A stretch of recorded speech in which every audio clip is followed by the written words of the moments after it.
Au Sénégal, 5 mois après son arrivée au pouvoir, le président sénégalais Bassirou Diomaye Faye vient de s'adresser aux Sénégalais. Il a annoncé la dissolution de l'Assemblée nationale. Les législatives seront organisées le 17 novembre prochain.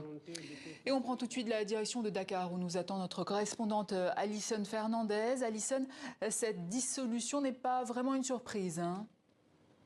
Bonsoir Nidia. Non, ce n'est pas du tout une surprise, puisque d'abord le président avait sollicité l'avis du Conseil constitutionnel, qui lui avait répondu qu'il pouvait dissoudre l'Assemblée nationale à compter des 2 premières années de législature, autrement dit à partir du 12 septembre, donc aujourd'hui. Au début de la semaine, Bassirou Diomaye Faye a également adressé un courrier au président de l'Assemblée nationale, Amadou Mame Diop, qui a indiqué qu'il ne voyait pas d'objection à la dissolution. Le président sénégalais a donc respecté le protocole et obtenu des garanties juridiques.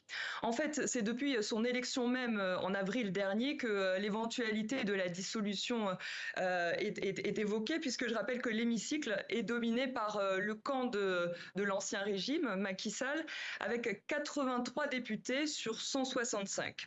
Depuis le début du mois de septembre, on a assisté à un véritable bras de fer entre l'exécutif et la 14e législature, avec le rejet d'un projet de loi cher aux nouvelles autorités de suppression de 2 institutions et le dépôt d'une motion de censure contre le gouvernement d'Ousmane Sonko par des députés de l'opposition.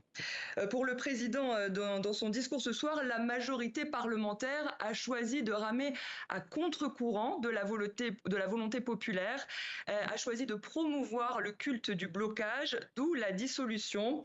Le gage d'une collaboration franche avec la majorité parlementaire était une illusion, a déclaré ce soir Bassirou Diomaye Faye. Et quelles sont alors, Alison, les conséquences de cette dissolution sur l'avenir du parti au pouvoir et le calendrier, par exemple? Oui, alors la date du scrutin a été fixée et annoncée dès ce soir. Ce sera donc, vous l'avez dit dans les titres, le 17 novembre 2024. La Constitution prévoit la tenue d'élections législatives anticipées entre 60 et 90 jours suivant la dissolution.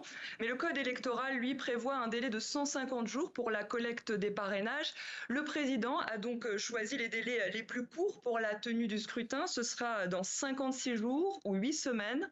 L'opposition aura donc peu de temps pour se préparer. Selon un analyste que nous avons interrogé sur les chances du pouvoir de remporter la majorité, il pense que les Sénégalais ont un désir de changement, comme l'ont montré les résultats de l'élection présidentielle, où je rappelle que le candidat de la rupture a été élu dès le premier tour avec 54% des voix. Selon notre analyste Mamadou Sy Albert, les Sénégalais pourraient accorder une majorité relative au pouvoir afin de lui permettre de mener à bien ses politiques, tout en assurant une représentation significative de l'opposition pour garantir un équilibre au sein de l'Assemblée. Alison Fernandez en direct de Dakar, merci pour toutes ces précisions.